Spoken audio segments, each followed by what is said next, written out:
So my name's Adrian Hon. I'm really glad to be speaking to you about the future history of the world and seven on-screen objects. And so I'm going to talk about all of this first, and then there's going to be time for Q&A afterwards, and there'll be a mic going around. So this talk is inspired by a book that I wrote um, originally in 2013, and then there's a second edition in 2020 called The History of the Future in 100 Objects. And if you listen to Radio 4, if you've been to the British Museum, you might know that that's inspired by a British show called A History of the World in 100 Objects. And so what they did for this podcast and for this exhibition was the British Museum tried to tell the entire history of humanity, basically, over 40,000 years through objects, 100 objects in the British Museum. So from like a hand axe to a spear to, a ship of war to solar powered lights. And when I listened to this podcast, I was like, this is fascinating. It's such a cool way of talking about history through specific objects. And when it finished, they got up to an object in the, year 2010 or something. I was like, what would the next 100 objects be? I kind of wanted it to keep on going into the future. And obviously they don't do science fiction at the British Museum. So I decided to go and write a book, which was written as if it were by a curator in the year 2083, looking back at the 100 most important objects of the 21st century. So it's science fiction, but it's kind of written as if it were history. And what I've done for this talk here is select 7 objects from TV, from movies, and from games that show different kinds of futures. And more importantly, really, how their creators thought about the future. Because science fiction it's really less about predictions. Science fiction writers don't really know what's going to happen next. Obviously, they might say that. But it's a reflection of the times in which we live in. And so I think that's a great way to kind of think about where we are now. So I'm going to start with the first object, which you've seen actually from the kind of like the advertising slide for this talk. This is from a game called Death Stranding by Hideo Kojima. And this is a 2019 game on the PlayStation, and I think on the Xbox and the PC now. And there's an object in this game. It's a very strange game. I'll get into that in a second. But there's an object in this game which is basically an exoskeleton, right? And the context for Death Stranding is that this is a post-apocalyptic future, as we often explore in video games because they're power fantasies. And basically, aliens, weird creatures have kind of devastated the United States of America. And now it's called the United Colonies of America. So lots of humanity is being wiped out. And all the cities are much smaller, and all the survivors are much more spread out across the US. And so it's a very high tech existence, but it's a very kind of lonely existence. People don't really talk to each other face to face. So in this game, you are wearing like an exoskeleton, and I'm going to show you a video. I'm going to talk over the video because there's not really much there's not much dialogue going on in that. And so your role in this game is you can shoot some people, but actually you're basically like a delivery agent. Your job in this game is carrying lots of boxes on your back and getting them from A to B. And you can't fly, it's not a power fantasy. You are basically just climbing up ladders and climbing up ropes. And it's about the kind of really tactile difficulty of moving through an environment.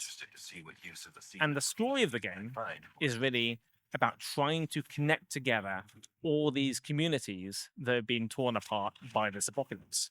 So I remember playing this game for the first time, and it's actually just really hard walking around in the game. If you've got a lot of things on your back when you're playing this, you just keep on falling over. right? That's actually the challenge in the game. It's just like stopping yourself from falling over while carrying lots of things on your back. And so that is what the exoskeleton is there for. When you watch a movie like Iron Man or the Avengers, it's about like shooting people. And here it's about carrying 50 kilos on your back without falling over. Um, and the story is very strange. The hero is called Sam Porter Bridges, in case you didn't get the idea of like what his job was.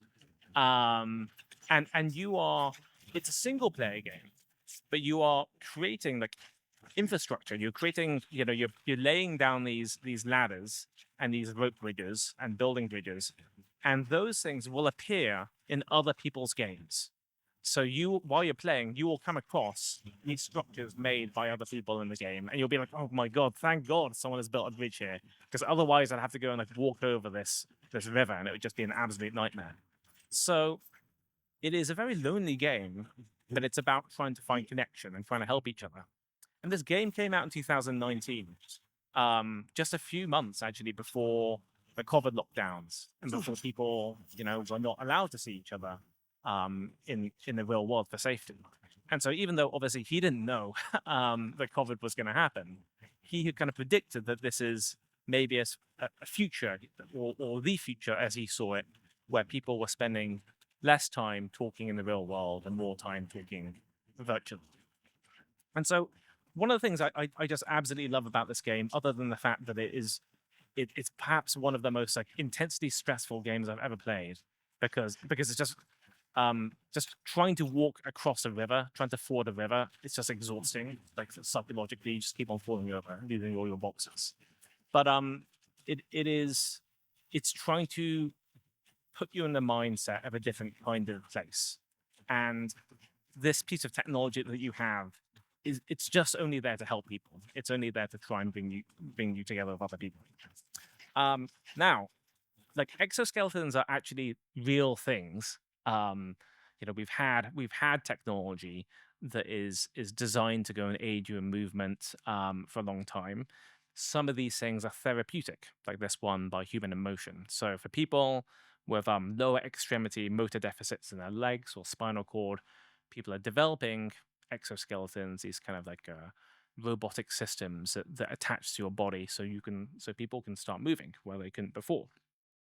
And as battery technology and computers are getting more sophisticated, it's possible to make these things cheaper and to make them to use them for different things. So here's a much more kind of lightweight system called Hypershell, which is just kind of for fun, basically. It's for people to for like trekkers and trail runners to go and mountaineers to go further and run faster.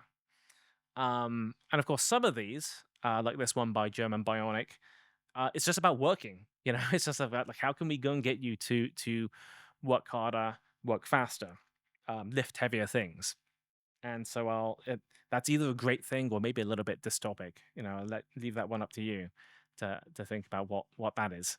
But so we have these. We are rapidly getting this technology, and I think that it's not hard to predict that really in 20 or 30 years you'll start, or 10 years really, you'll just start seeing people wearing, exoskeletons or other kinds of support aids to move around more frequently. So the second object is from Minority Report, Steven Spielberg's movie from 2002. There's a lot of like really futuristic stuff in Minority Report. Steven Spielberg is obviously like fascinated by the future, fascinated by science fiction. For this movie, he brought together like a think tank of all the kind of top scientists and futurists and technologists in Silicon Valley and LA and said, okay, I want you to go and imagine the most like concrete futuristic city possible. And this movie is set in 2054. And if you haven't seen it, you should go and see it. It's a really good movie. The premise of the movie is they have figured out a way to predict crimes before they happen. So the Department of Pre-Crime can basically look into the future and see when a murder is going to be committed. And when that happens, they sort of download all the sort of data, like images and sounds and things like that, to a computer. And then Tom Cruise, the hero, has to go and look through all this data and figure out very quickly who is going to be killed and where that's going to happen. And so if you're doing that realistically, like Tom Cruise just sits down in front of like a Mac desktop and it's just like dragging files around on a computer, that's not really the most exciting thing. And so they obviously Steven Spielberg wants something that looks really like cinematic, that looks really exciting, but also looks really futuristic. And so what they came up with for Minority Report is this idea of gestural control. And so in the clip that I'm about to play now, you will see Tom Cruise basically waving his arms around, waving his hands around, controlling the movement and exploration of information on this computer. It looks like federal housing, concrete and glass egg crates. Ouch, but 1,000 of those in a district. Fractured images coming in. Numbers 9 and 6.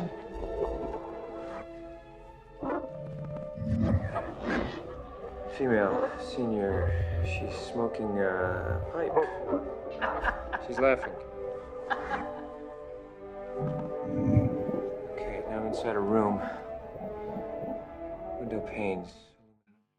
So this looks really cool, right? You know, he's like waving his arms around, looks really serious. He's kind of moving things forward. It's fun because you kind of they never spend any time explaining to you like here's how the computer system works. It's just like he moves his hand and the photo moves, or he sort of moves his like arm, hands back and forth, and it sort of rewinds time. And after this movie came out, of all the things in the movie, there's like flying jetpacks and all sorts of weird cars and stuff, and flying spiders. The gestural control aspect is the one that everyone thought, oh, this is going to happen. This is going to be real. We are all going to be controlling our computers using like our hands and waving our arms around. Now, at the time, a lot of technologists and computer scientists said that's a really bad idea. They already knew it was a bad idea. And the bad idea because partly just not just from an accessibility point of view, very important, but also because it's really tiring, right? This guy, like, how is he keeping this up for like more than like 5 minutes? If you try and hold your arms up, like like here, for more than 5 minutes, it gets really tiring, and you can't really make really precise gestures. But it looked so cool in this movie that people kept on trying to do it. And so there were all sorts of like interfaces and things developed from it. Now, part of the reason why people thought it was going to happen is because in the 2000s, this was a time when obviously computers were transforming. For a long time, we had desktop computers where you were just typing in a command line like MS-DOS. And then we moved to graphical user interfaces like Mac, Windows. So in the 2000s, people were like, what's next? What's going to come next? And there was this TED Talk, actually, which was very influential, which came out 4 years after Minority Report. And it was demoing the thing called multi-touch. Now, if you've got a phone or an iPad, you know what multi-touch is. It's just how you control your phone. But people were like absolutely gobsmacked by like what this person is doing in this demo, because this came out a year before the iPad, the iPhone. And so I'm just going to play you this clip. And if you like listen to like the reactions from people, they're like losing their minds about what they're saying here. Now, this is a photographer's lightbox application. Again, I can use both of my hands to kind of interact and move photos around.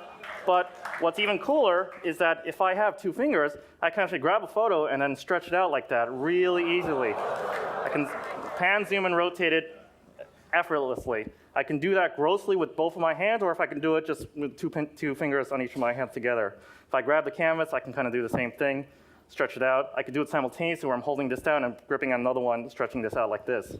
Again, the interface just disappears here. There's no manual. This is exactly what you kind of expect, especially if you haven't interacted with a computer before. Now, when you have initiatives like the $100 laptop, I kind of cringe at the idea that we're going to introduce a whole new generation of people to computing with kind of this standard mouse and Windows pointer interface. This is something that I think is really the way we should be interacting with machines from this point on. Okay.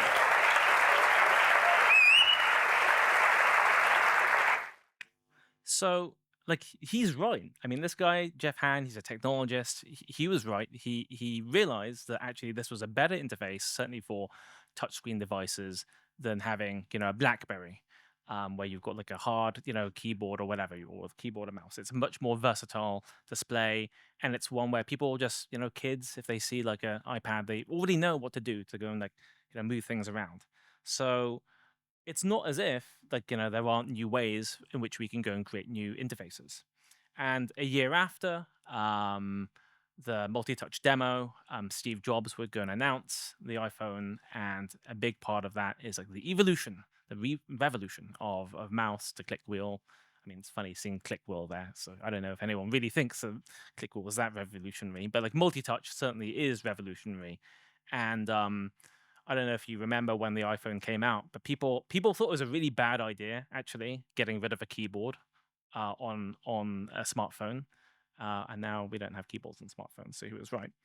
Um, all of that is to say, people were just in the mood for new user interfaces, for new ways of controlling things, and so um, 3 years after the iPhone, everyone was just really, really excited, and so Microsoft released this new controller, this new system called the Kinect for the Xbox. And so below the TV, there's this little black bar, maybe a little bit hard to see, and it's using infrared, and it's using a camera to go and detect this person's gestures. So you can see he's like standing on one foot, and it is detecting the sort of shape of his body and like in 3D from all of that.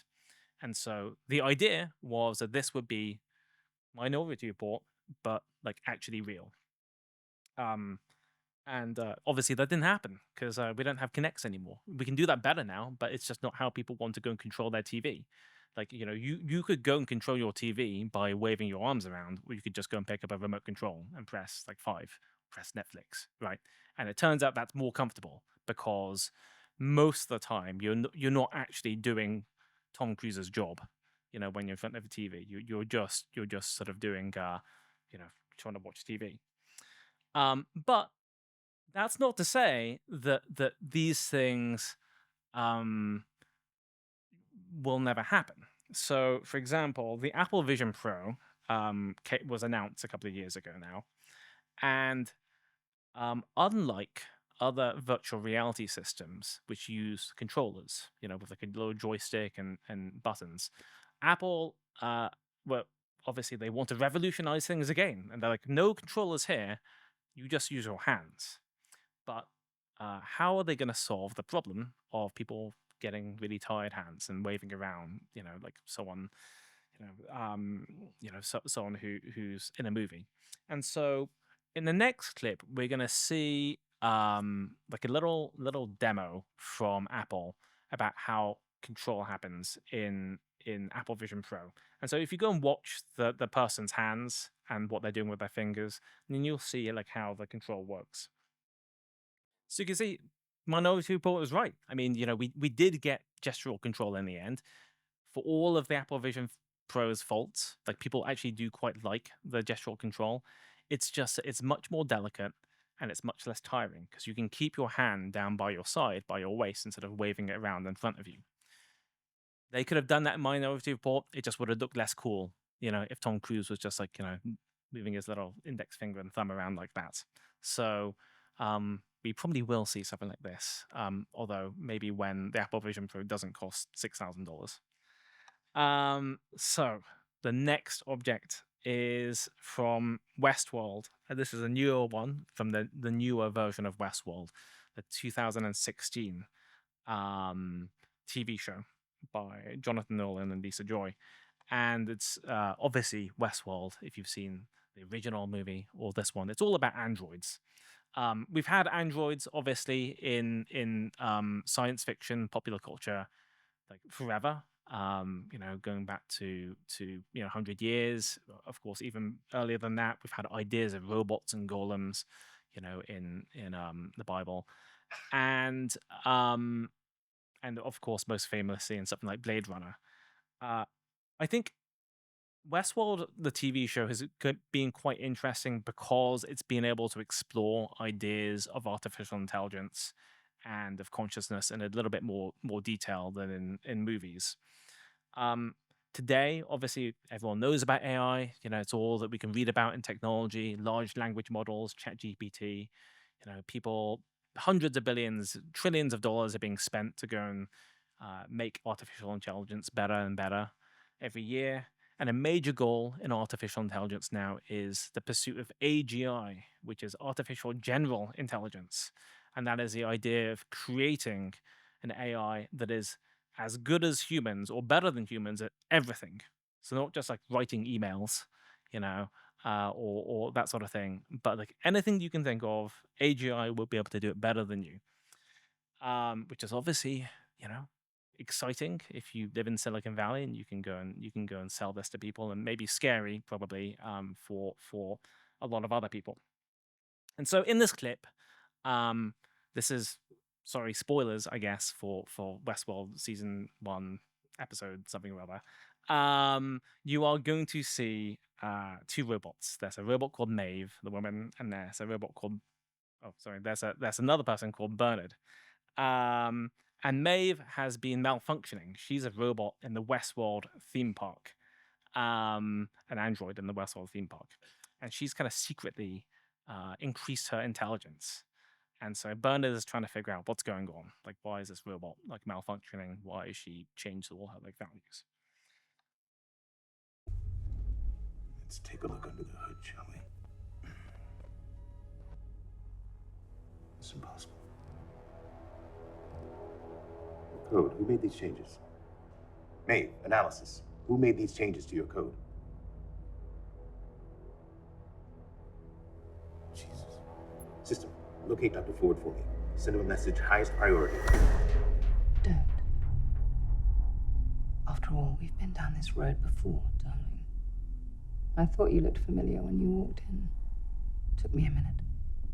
I thought you were one of them. Analysis.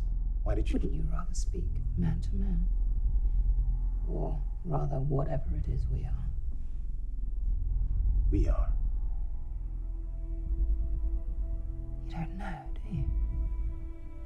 He's got a keen sense of irony, our jailer. But I see the logic. It takes a thief to catch one.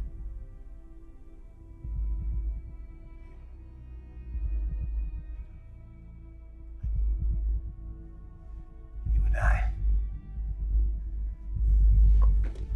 System, I need a system. Freeze all motor functions. So twist, he's a robot as well. Turns out they're both robots, and he just didn't know it. But we'll get back to that in a second. So there's kind of three really interesting things in this scene. The first is that Maeve, the woman robot, she's escaped her programming. She's become smarter than what she was allowed to do. And this is really about how we're afraid of our creations. We're afraid of, in this TV show, we're afraid of the things we make, that they might escape us and might become more powerful than us. In the show and in the movie, Westworld is a theme park. It's modeled on Disneyland, actually. And so the idea is that people go to Westworld to live out their fantasies in a town populated by things that look and act like humans, but not actually are humans. And so the dark fantasy of Westworld is that people go in there and they do all the things that maybe they want to do, but they can't do in real life. You can treat them however you want. And so the show is about the fear that once, our creations, our androids, escape their programming that prevents them from harming us, they will obviously want to punish us. And so this is obviously a very old story about slavery and power. And of course, the twist in this scene is that Bernard here is, in fact, not just a human who designs a robot, but a robot himself, an android himself. And so that's another fear, which is that if we can go and create androids that are as smart as us or smarter than us, then are we not, in a sense, machines or things that can be programmed, that can be controlled, things that can be predictable? Are actions predictable for the androids? It's a really fascinating show.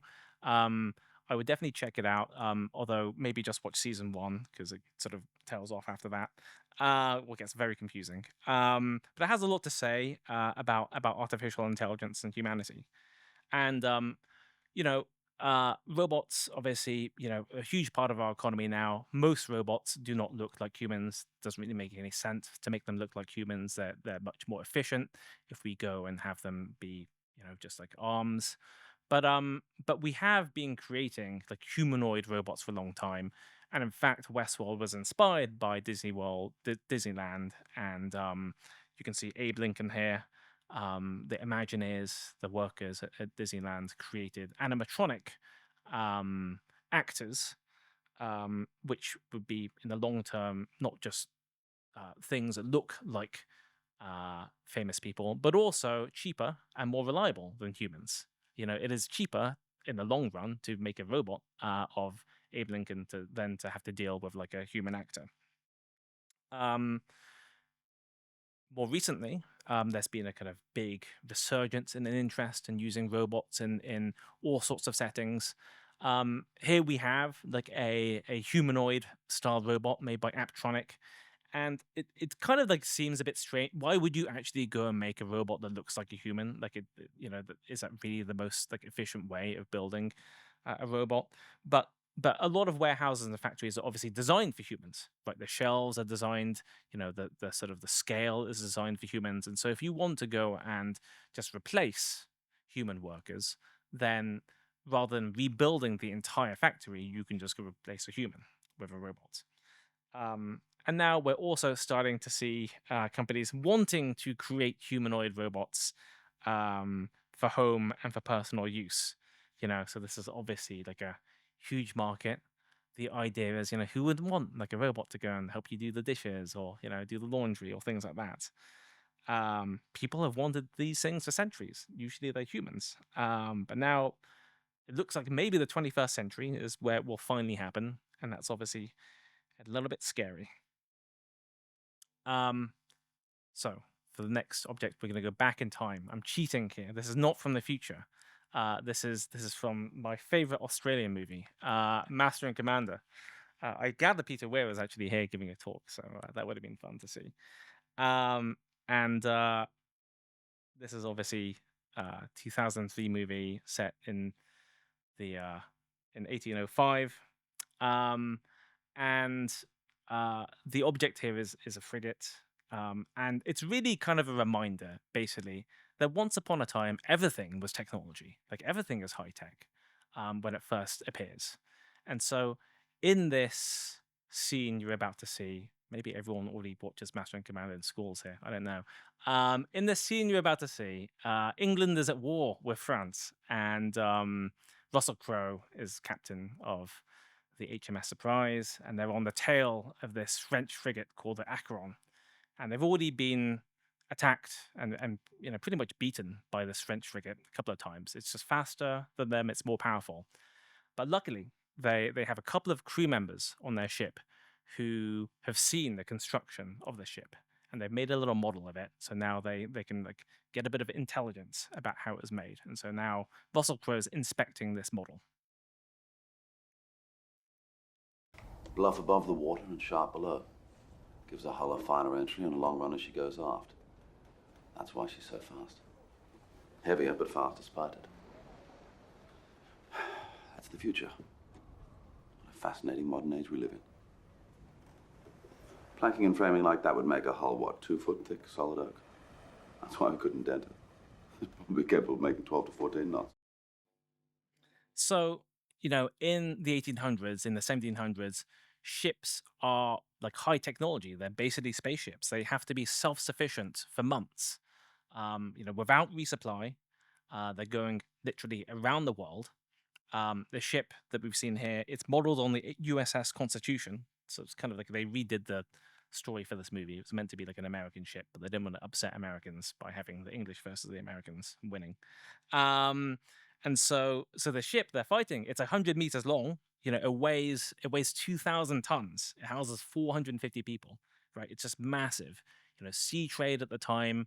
It's vital for the British Empire. It requires a massive navy to defend it. the ships we see in this movie, in movies from the Age of Sail, they need like 4,000 oak trees to build. And that means that in 1805, when this movie is set, the Royal Navy requires 1.2 million oak trees from across Europe.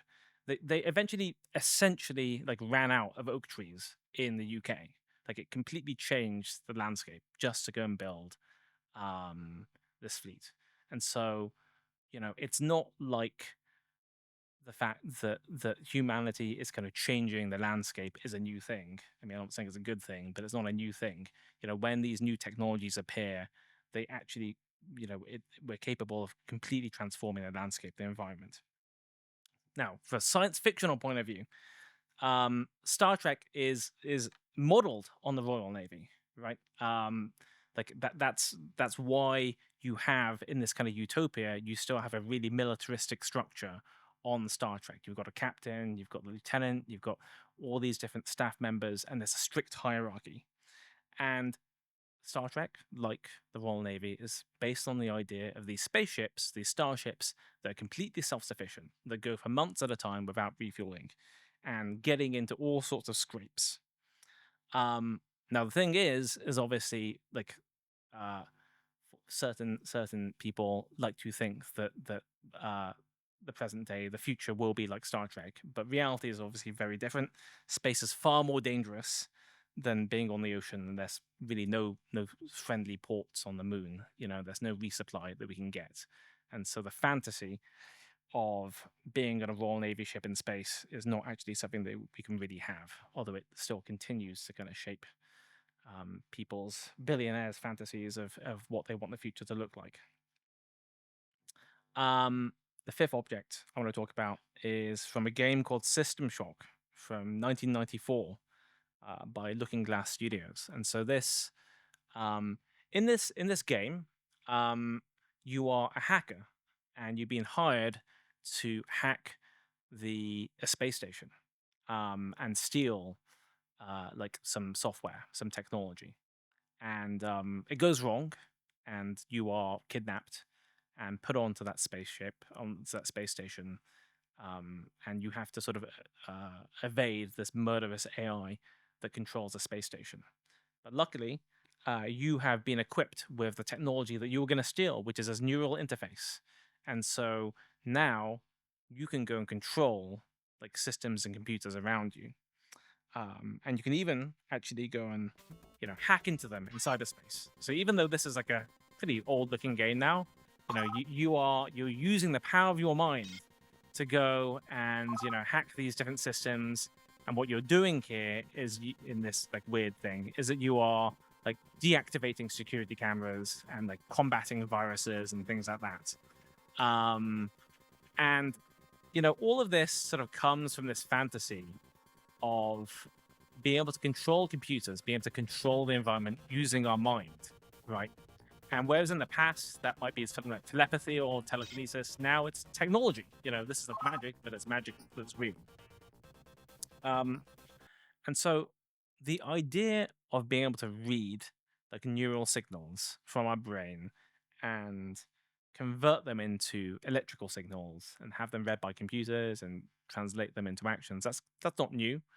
I used to be a neuroscientist before I became a game designer and a writer and all these things. And so, we've been recording brain activity for a very long time. Now, it's not really like being very useful for consumer products, for like real world applications.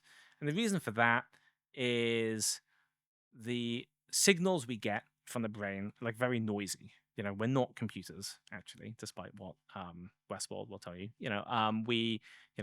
It's a lot messier. And also, if you want to get good signals from the brain, usually you're sort of like sticking like electrodes in the brain, or you're actually putting electrodes inside the brain, which is, despite what Elon Musk will tell you, not very safe. Like you don't want to put things inside your brain if you can avoid it. But now that we have better sensors and now that we have better computers, it is possible to go and record certain things from using sensors that are kind of outside our body. So Meta's new heads-up display, they want to go and put a wristband here on your arm, and simply by sort of like imagining that you're moving your hand, it can go and interpret those signals, those electrical signals in your nerve, and have you be able to control what's going on in your heads-up display on your computer just by like moving or not moving actually your hand. So we don't even need to do the thing on the Apple Vision Pro anymore. And this is like moving along pretty quickly. This is a research project called BrainGate 2. And this is like a therapeutic technology. And so the idea here is that they have actually put like invasive electrodes into a research subject, a patient's brain, and the electrodes are in the motor cortex of the sort of back of the patient's brain, and they are sensing parts of the brain that are usually mapped towards the movement of your fingers in your hand. But this patient can't move their fingers in their hand in real world. And so they are interpreting those signals, mapping them onto like a virtual hand, and the virtual hand is controlling the path of this drone. All of which is to say, like they have been able to figure out a way of having someone who cannot move, fully to control like a virtual drone. And so this is obviously fantastic. This is like an amazing piece of technology. But it also sort of like speaks towards like power fantasy, right? People think, well, wouldn't it be amazing if I could literally go and control the outside world just through the power of my thoughts, and control computers, control machines? But it also shows a kind of vulnerability, because if you can interface, directly, physically with a computer, doesn't that mean that you could also be hacked, right? Can your brain be controlled? Now, it doesn't necessarily work that way, right? This is a one-way path, the way this technology works. But that is something that a place where science fiction kind of speaks to our fears of like where we are and how we relate to computers. The sixth object is from a movie called Paprika. This is like a very different one. A lot of the stuff I've shown you so far is like very literal. It's like, oh yeah, we really should go make this technology, or this will definitely happen. And Paprika is it's sort of like a science fiction movie, but it's really like a fantasy movie. And it's by Satoshi Kon from 2006. And in this movie, which is set in 2012, so kind of like in the past, they've invented this machine called the DC Mini. And basically it allows people to go and look inside their dreams, and even kind of step inside them. So we'll go and see that in this clip. You were the one in my dream. Everyone is startled the first time they try it. This little device is called the DC Mini. It's the scientific key that allows us to open the door to our dreams. Then captures them on a computer? It's a perfect dream machine. Actually, to tell the truth, the DC Mini hasn't been completed yet. Once it is complete, you'll be able to enter your dream even while you're wide awake. So there's two things this thing can do. You can go and watch someone's dream on a computer, like on this like little MacBook here. And it's designed as like dream therapy, right? So, much as a therapist might go and ask you to go and describe your dreams and talk about, what that means for your subconscious, now you don't need to describe it. Someone could just go and watch on a computer. And like scientists like claim to have used AI. Real scientists claim to have used AI, and like MRI to image people's thoughts, right? Let's see if I've got like a, I don't think that really works that well, so I'm going to skip over that because that seems a bit bogus. But in this movie, the DC Mini also lets waking patients enter their dreams. So it's like it enables lucid dreaming. That is the idea in this fantasy, right? You're awake, but you're in this fantasy. And so, it being a movie, obviously things go wrong, and the dream world starts invading the real world, or so it seems. And so this movie is kind of really interesting because it's not actually about how cool it would be to go and watch someone's dreams. It's not even about how cool it would be to like do lucid dreaming. Like, there are lots of like videos and technologies that say, hey, if you can go and we're going to help you lucid dream by wearing this sleep mask and looking at some LEDs, and now you can go and do even more work when you're sleeping, or have a fantasy when you're sleeping, or that sort of thing. What this movie is about is it's about what happens when we mistake fantasy for the real world, right? And when we start bringing fantasy into the real world. So what I mean by that is it's one thing to daydream or have a fantasy that you're the most handsome person alive, and that no one can resist your charms. And it's another thing to actually act like that in the real world. And when you go inside a lucid dream, you're inside an environment that is kind of supporting your fantasy, basically. And in the movie, it's a little bit saying that we should keep fantasy separate from reality. It's kind of fun to think that UFOs are real, or Bigfoot might be real, or that we should go and sort of investigate Atlantis. It's another thing to literally go and drive into Area 51 in America with guns to go and find those UFOs, right? And so, I don't really need to go and like draw the parallels too much. We are living in a time where fantasies are really sort of like blurring the line with reality, and people enjoy that, but we need to kind of keep fantasy where it is. It's more important than ever, as it becomes easier to kind of create and inhabit fantasies thanks to the internet and video game and generative AI. And so this movie is not saying dreaming is bad, or saying that we should insist on taking things literally. It's about exploring dreams and seeing how they can help us understand ourselves and grow. And it's about understanding the difference between fantasy and reality. So it's brilliant film. The final object I want to use is from it's a fun one from a TV show called Sliders. This is cheating because like no one's gonna make this object. It's a bit like the DC Mini. It's more like a fantasy thing. And so this is from a TV show called Sliders from 1995. So millennials rise up if you remember this show. So this is an object that lets you travel between worlds, and like a lot of 1990 movies or TV shows, it just explains the entire premise every single episode at the start of the show. So I'm just going to play that for you, save me some time. What if you could travel to parallel worlds, the same year, the same Earth, only different dimensions? A world where the Russians rule America, or where your dreams of being superstar came true, or where San Francisco was a maximum security prison. My friends and I found the gateway. Now the problem is finding a way back home.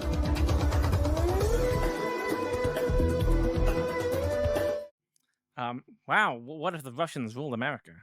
That's crazy. I don't know how they thought of that one. So the really interesting thing that happens in the 1990s is that people start getting really fascinated with the idea of parallel worlds, right? So the idea of parallel worlds and multiverses, not new, been thinking about it for a very long time, technically, hundreds of years, if not thousands of years, ancient Greece. But it becomes much more popular in the 20th century after we come up with the idea of quantum mechanics. And one interpretation of quantum mechanics is that actually, every time something happens, every time we observe, an atom, like there are multiple branching, every single like possibility happens. There actually exists all these different universes that are separated from each other, where every possibility happens. Now, a lot of physicists say that's actually not really true. It's just really more of a kind of like idea than literally true. But it is a very useful idea for science fiction. It's just a really fun idea. We already had a lot of alternate history novels in the 20th century, like what would happen if Germany won, World War II. But quantum mechanics puts a different kind of spin on it, because it's sort of just like by like putting like a scientific backing to it, it opens up this like fantasy of what if we could travel between these worlds? Not just what if they existed, but what if we could travel between them? Now, obviously, you can't do that. But from the 80s and 90s, 1980s and 90s, it becomes really appealing for fiction. And the reason is that turns out space travel is way harder than we thought it was going to be. In the 70s and 80s, you have Space Camp. Well, you have cool movies where it's oh yeah, maybe we will actually be on the moon, in 2001. And by the 90s, it's that's not happening. It's clearly not happening. Cyberspace is not happening. So we need a new venue to have cool fantasies where weird things happen. And so with Sliders, you have this idea that you can travel between different universes, different worlds, and get to live out all these different possibilities using this weird timer device, which is kind of broken. And, the device that lets him create these portals between worlds, there's two problems with it. One is they can't get home. So they go to weird fascist America, and now it's how do we get back home? Don't know, just need to keep on jumping. So each time they slide, they go to some unpredictable universe. But it also works on a timer, right? So they need to go and get to the next universe before the timer runs out. Otherwise, it gets stuck. So it's a good setup for a TV show because it means that if they go to a really cool universe where they want to stay and hang out, it's you can't. You can only stay here for half an hour. But it also creates all these wacky new problems for our heroes to deal with, a gangster America, or a world where a woman gets elected as president in the United States, and men are oppressed. That was a episode in season 1. So I think the show was it's one of these shows where it's not a great show, but it's got really cool ideas in it. And I think the show is appealing to us. It's appealing to me at least because it asks us what would you do? What would you do if you went into a world where intelligence is more important, physical strength? How would you react? It's a very relatable show, and I think people really love the idea of traveling somewhere fantastic and having to become or being able to become someone different for an hour, for a day, or for a week. It's actually the reason why immersive experiences are so popular right now. I think there's this Bridgerton experience that, there's many things like this, but there's a Bridgerton experience called the Queen's Ball, where you can go into this big space, which is really a warehouse, and they do this all over the world, and there are actors there, but most of the people there are not actors. They're just audience members or participants, and you get to dress up, live out this fantasy of being in Regency, England, and dancing around and forgetting about all the bad things about Regency England. We have things like live action role playing, where people can live out a fantasy of being in medieval England and hitting people. We have live action role playing. We have things like the Star Wars Hotel, where this kind of epic $6,000 experience, 2-3 nights where you live inside this hotel, which looks like a spaceship, right? And for 3 days, they are not breaking character. If you go and talk to the actors inside this hotel, they will not admit that it's not real, right? And so that's kind of a fantasy, and that's you're sliding into your own little dimension there. And this desire isn't new. It's not a modern thing. This is from the 1839 Eglinton tournament. And so this is when a bunch of rich people in England thought it'd be really fun to go and dress up as medieval knights for a weekend and hit each other, basically, in a medieval tournament. And it was inspired by Arthurian tournaments and by Walter Scott's novels. And I always have to remind people when I show them this, it's in the 1800s, people didn't actually do this anymore. It's that this is cosplay, this is LARPing. But they have this fantasy of wanting to be somewhere different for a moment.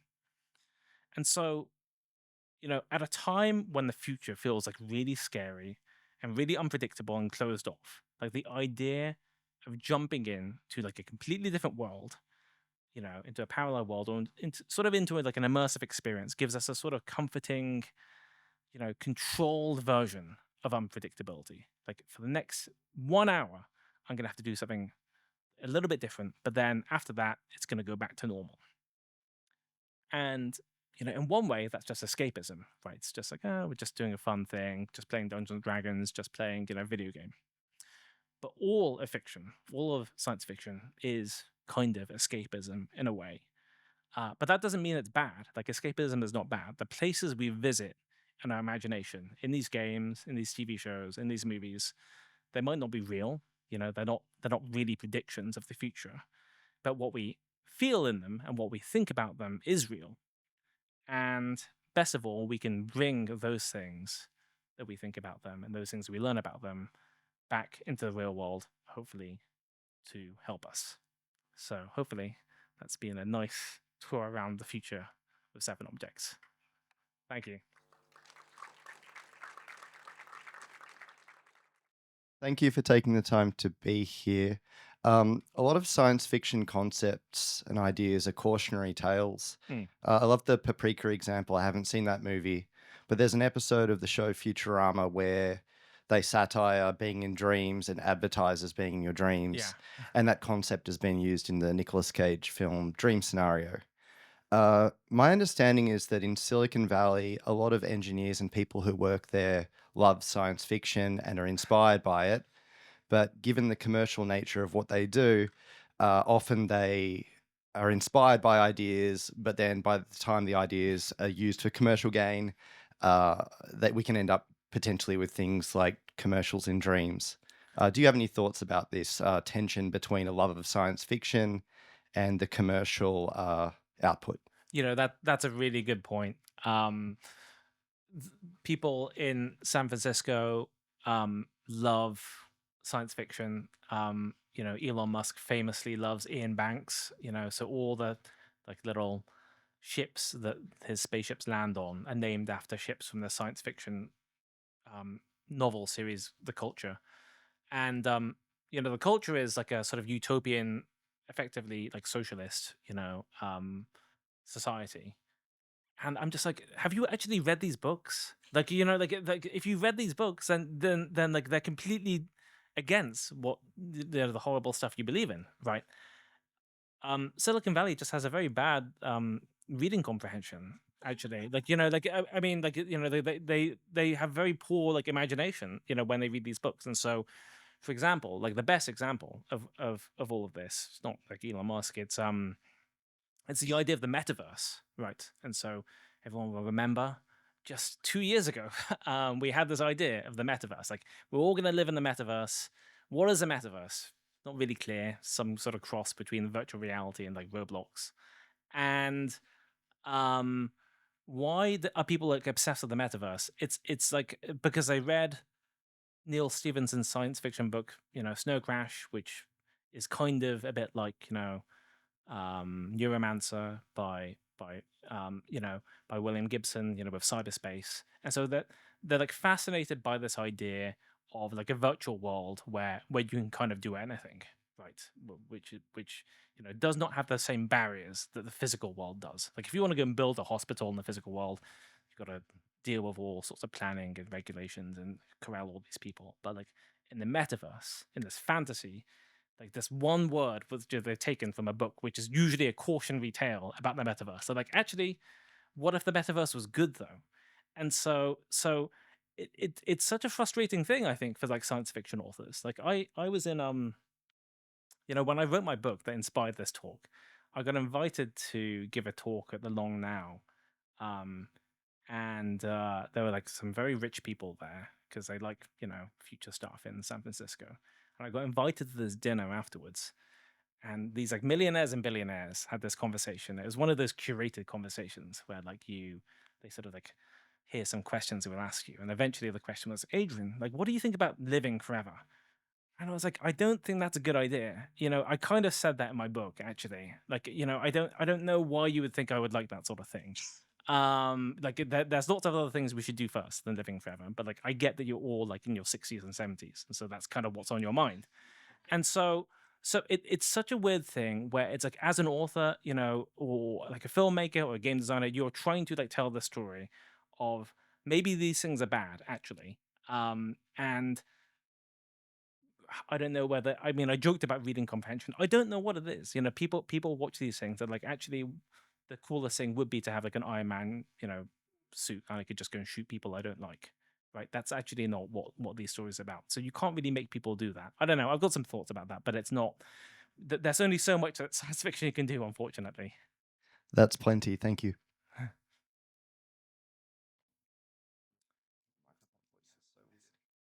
We've got lots of time for questions, so. Here you are. don't- Sorry. There you go. Okay, it's not so science fiction-y, but I was thinking this morning, I somehow picked up my phone and looked at some of the Instagram reels and started to see, I'm an architect, urban designer. I'm starting to see all of these beautiful objects created over and over.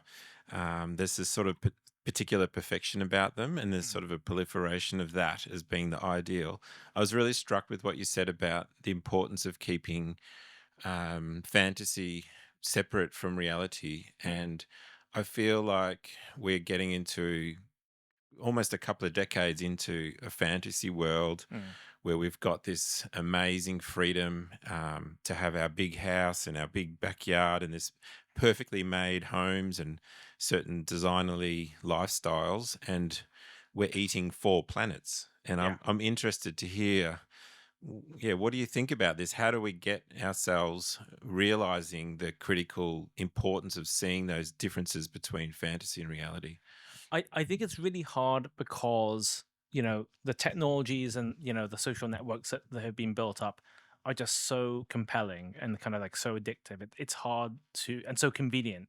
It's hard for people to kind of tear their eyes off them. I saw this like fascinating sort of like article in the Financial Times recently where it was interviewing like this architect, and the architect said, what they didn't like make plans for real things. They used generative AI to go and create like images of fictional like rooms, which they weren't gonna make, but it was more just like, oh, maybe this will like inspire people to go and contact me. I was like, what are we doing? You didn't even make that image though. Like, this is an image of something that cannot exist, actually. And like it's a strange place to be in, like as like a science fiction writer, like as an author, because obviously I think it's really cool to like imagine like different worlds and imagine different things, but I think it's just as important for people to be very clear, when things are real or not real. And I don't mean that in a sort of pedantic way of like saying, if you're watching some movie, if you're watching 2001, it'd be really annoying if someone just stood up all the time and said, it's not real, it's just a movie, right? But you need to sort of keep that in your head, and I do think that the fantasy of a lot of these sort of unreal images is based on the idea of trying to eliminate friction like that exists in the real world. The idea like, oh, if only we could sort of like actually get rid of like all the inconvenient stuff about building, and about making people agree with each other. And it would be just much easier if we could just do it, like imagine something and then snap our fingers and it materializes into Star Trek. But like when I was also a game designer, and when I kind of think about this stuff, I think we sort of need to make it better and like easier for people to actually meet each other face to face and talk. And that is something that we're sort of losing out on, which is such a weird thing for me to say, because when I was like in my 20s and 30s, I was like, the internet's great, like what's the problem? And now maybe we made a mistake, and we need to spend more time in the real world and places like this. We've got a couple down here as well. Oh, yeah. Actually. Yeah. I'll bring it next. Did you want a question? There you go.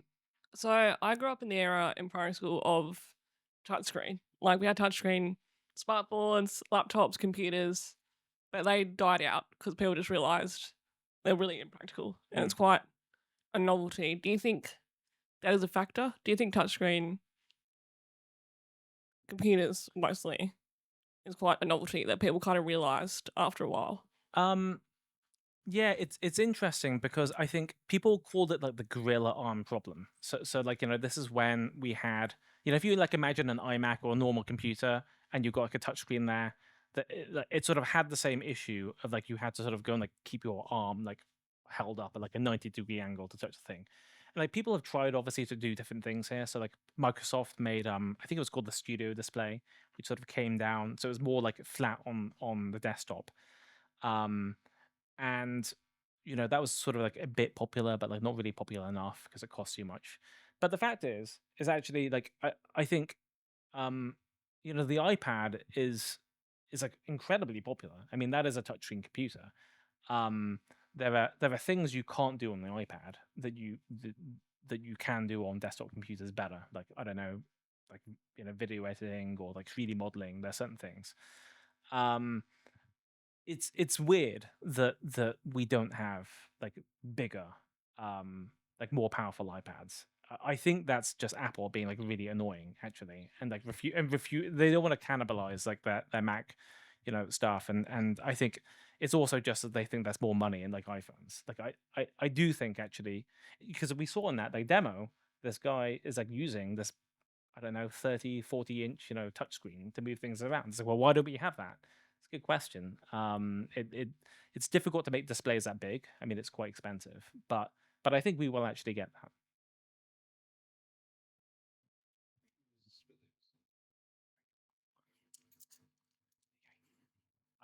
I could probably listen to a whole 100 objects. Like if you went through some more, I'd be like totally up for it. What were some of the objects that you had to cut from the talk? Oh, you know, I did actually think of doing. There was like Blade Runner. I want to do like more space stuff, I guess, but it's kind of difficult to talk about that now. You know, computers like her.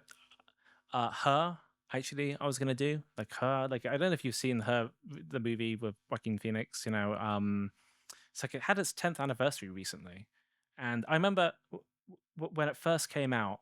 A lot of people in Silicon Valley were like really up. That Silicon Valley is upset with any movie about technology for some reason, and a lot of people are like, oh, this is like silly because it's just like, you know, that's not how AI works. And if you watch it again now, it's like even better than it was 10 years ago. And that's obviously about a future where you can tell it's futuristic because LA has a really good public transport system. And but also because you've got this like personal assistants, you know, who you know who feel like real people, and the main character in her, you know, develops like a romantic relationship, you know, with his you know, personal assistant. And where like movies like Ex Machina, you know, basically turn into like, how can I have sex with this robot, which is just like so boring. It's just not like an interesting story. Why do we keep on doing this?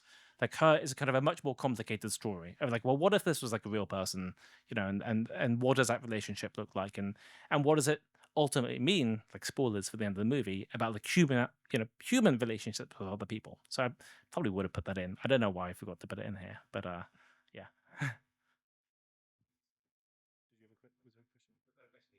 Oh yeah. You want to pass it down? Thank you. Great talk.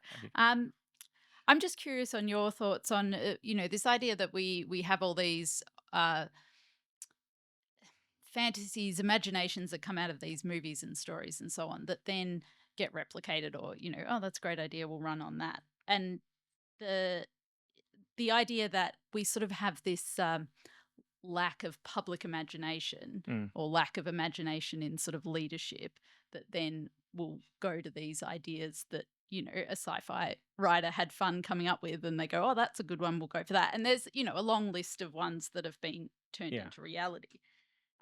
So I guess with what I'm wondering from your perspective, with this idea that a lot of these stories are on sort of the utopian dystopian binary, or they're cautionary tales and so on, you know, how do we, I mean, there are examples of that sort of more middle ground, more nuanced sort of, this might be an okay idea, or this might work out sort of all right, or we might go down this path.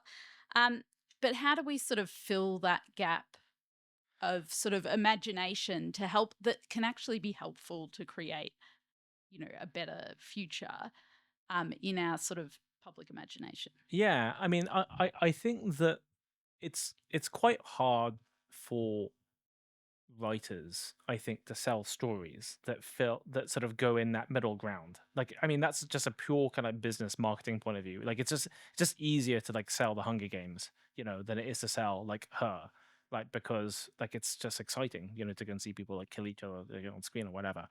You know, we don't get many utopian we don't get many utopian like stories. I once asked Ian Banks about this. He gave the same answer he gives everyone, which is like it's boring to see the utopias. It's just we need conflict, drama. Like you can do it actually, because even in the utopia, there's still going to be interpersonal like drama, and so maybe we should have more of that, like in Star Trek, I guess. I think that we that if I was gonna like do a very like hot take, it would be that probably like the Enlightenment is responsible for this elevation of rationality, I guess, and so like it's just not that scientific rationalism kind of says imagination doesn't really have a lot to teach us. What we should be doing is kind of empirical experiments and things like that. And so it's one thing to go and like come up with a movie like 2001, but like, is that really real? And as much as I talked before about people not, I think it's a problem where like as a society, we just have like, we're not very good at negotiating like the boundary between fantasy and reality. And I think some people are like, well, a lot of politicians like, well, I just reject the idea of fantasy. I just want to talk in terms of like concrete realities. And then you've got people like Trump or whatever, where it's just like, I just want to deal in fantasies, right? Which is like fun, and I'm going to collapse that into reality. And it's like you kind of actually need both. You sort of need people to go and like imagine new things that are not real, but also people need to know they're not real at the same time. So you need to have these two ideas at once. Like, and I think that that's not hard to do. I mean, when you read like a novel, it's not real, but you get into it. But there is this sort of like really annoying literalism. I'll just go off the topic a little bit here, but like whenever people talk about plot holes in movies, like here's like 10 plot holes in like the Avengers. It's like who cares about plot holes? It's just like not what the movie is about. It's not meant to be like a scientific paper, right? But that is like how people like approaching a lot of like entertainment and like novels. Like here's the plot holes and Pride and Prejudice. Why didn't Lizzie Bennet do X, Y, Z? It's like that's not what it's about. Not trying to create a simulation of a world. So all of that is to say, I think there's just a commercial problem where like it just doesn't pay to like write those stories, but also just a sort of issue with like imagination where we don't really know what to do with it, and in a way kind of imagination is sort of like being colonized or being like rationalized in modern like storytelling, which is just really like annoying and really frustrating.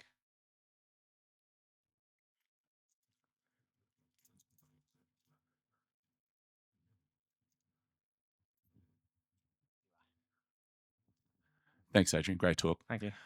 A lot of your objects are about connection. Yeah.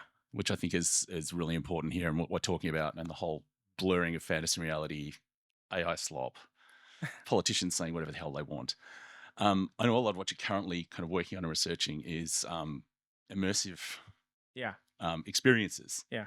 And particularly things like LARPs. And do you think that's kind of a groundswell almost against this kind of thing? And it also ties in with the idea of building something that is a fantasy, but can also have applications in the real world. That can be, LARPs can be incredibly affecting. Yeah. Even though, you're just sitting in a room with some people and, riffing basically. Yeah. But do you think that's kind of almost a groundswell reaction against the frictionless fantasy? I think that we've kind of lived through about like 30 years of like, how far can we go into like pure digital like environments, right? And what does that look like? And of course, like COVID lockdowns are like the extreme version of that. It's like, well, what if we just did everything over Zoom? What if we did everything in virtual reality? What does that feel like? And obviously, people know that doesn't feel great, and part of that is because the ways in which we can, like, there's no reason why you can't have good social media, actually. It's just the way in which it's funded and the way in which, like, it's algorithmically controlled to sort of go and encourage device division, basically. Because it's just like, well, if you let people upvote stuff and you only show the most upvoted stuff, then you're going to have all sorts of like weird stuff. So people saying, oh, I'm like interested in doing things face to face, that's a reaction to that. Now, we obviously have to be aware that it's still most people are spending more time on TikTok and TV. You know, it's not like there's actually billions of people going out and going to the Bridgerton ball and doing love. That's just not the case. Like actually, you know, digital experiences are far more popular. But where I would say it's becoming interesting is that like in the field of like game design, in the field of like speculative fiction, I think people are interested in no, actually we do have bodies. We have physical bodies, right? And we, you know, it is not possible to it's you know, it's not useful to go and just imagine we're like brains in a vat.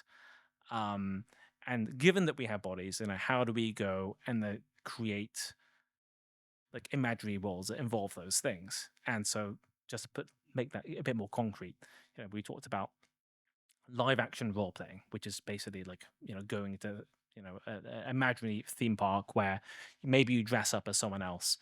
And a lot of live action role playing, certainly until like a couple of years ago, I thought live action role playing was like putting on some like pseudo medieval gear and hitting you know, other people over the head with like a plastic sword. But like, there's no reason why you can't do role play, obviously, about anything you want.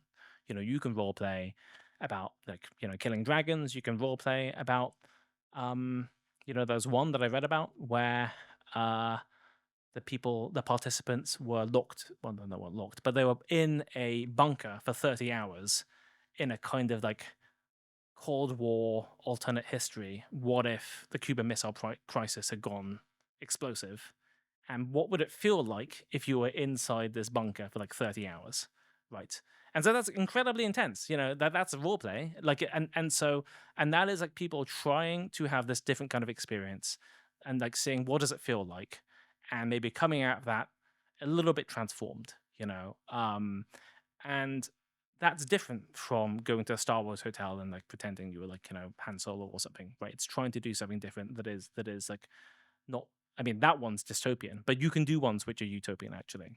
And so like it's a very marginal activity, like if I'm being honest, but like for like as a kind of like designer, as a writer, it's probably the most interesting thing that I'm seeing, because like virtual reality has like become a bit disappointing, I guess, in terms of like what people will buy and how you sell it.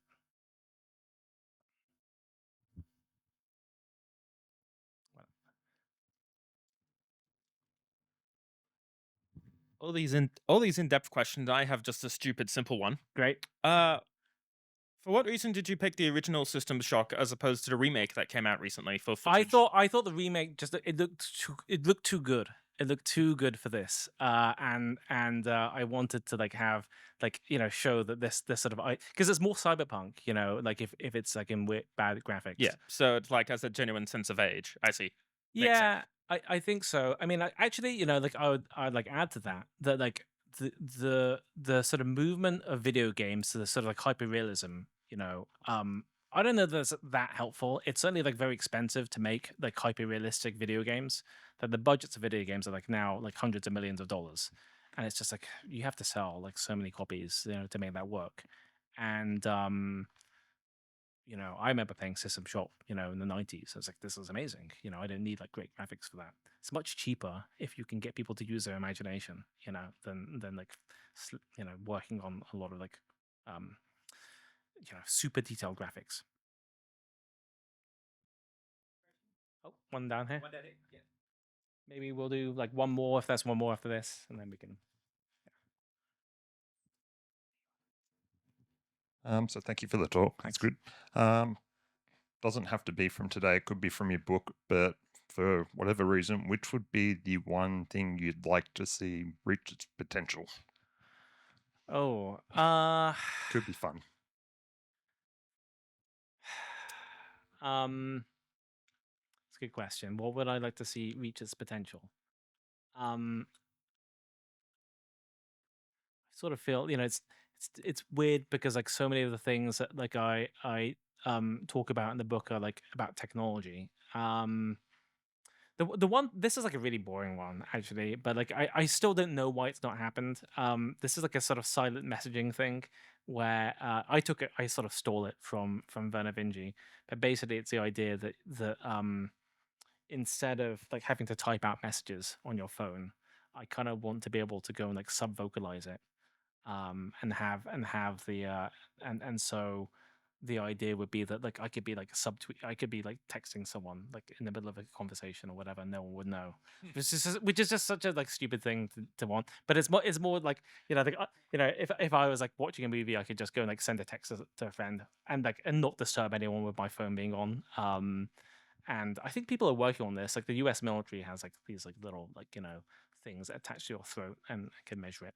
I'm sorry I don't have something like more inspiring than that, but it's more just like when someone makes that, like I'm gonna be first in line to go and have this thing so I can say snarky things to my friends. Amazing. Oh, yep.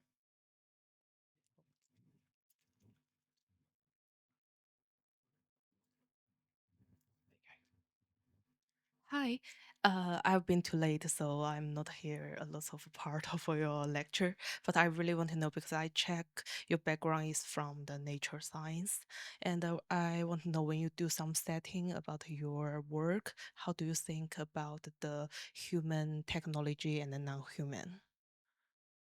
So neuroscience, you No, actually, I'm just a artist, and in this area, I use some also do some design fiction right. in my artwork, and I Yeah. think about the design fiction can Yeah. be my methodology or methods in my creation when I'm writing about that. So I thinking about Yeah. how do you think about it?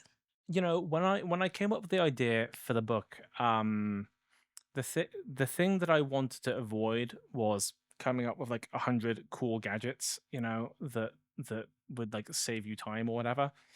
And so I just tried to look at the range. I was very inspired by History of the World and 100 Objects, and I was like, okay, so what kind of things do they go and cover here? There's like fashion, you know, there's religion, there's, you know, there's entertainment, you know, there's trade, there's weapons, you know, there's all these different things. And I was like, I want, you know, I was like, I need to have like a certain number of objects about these different things. So like one of them is about like some like futuristic hotel or whatever, like, you know, and another one is about just, I mean, a lot of them are not really that science fictional. They're just like objects from the future. And so I think it's the other thing actually that I really try to do with the book is make them really specific. So they are like things that were owned by someone, and I talk about that person. And I think that it's very easy when you're writing about the future or futuristic objects to be like, well, here's a phone and people loved it. It's like, okay, but how would like this person use it, right? And let's try and imagine like one single person and what would that look like? It's much more interesting to write. But you know, a thing that I realized when I started writing is that it's one thing to sort of go and write a chapter, 1,000 words about like some like old hand axe, because we know what a hand axe is, right? But if you go and say, here's some like weird gadget from 2030, like, well, we don't have that context. And so I ended up writing a lot of stuff as like found materials, which is just more fun for me because I like doing that sort of thing. So like a lot of the chapters in the book are like fictional adverts or fictional interviews or things like that. And I think that you know, can get to people a little bit better. So that's a couple of possibilities. Thank you. Cool. Well, thank you, everyone.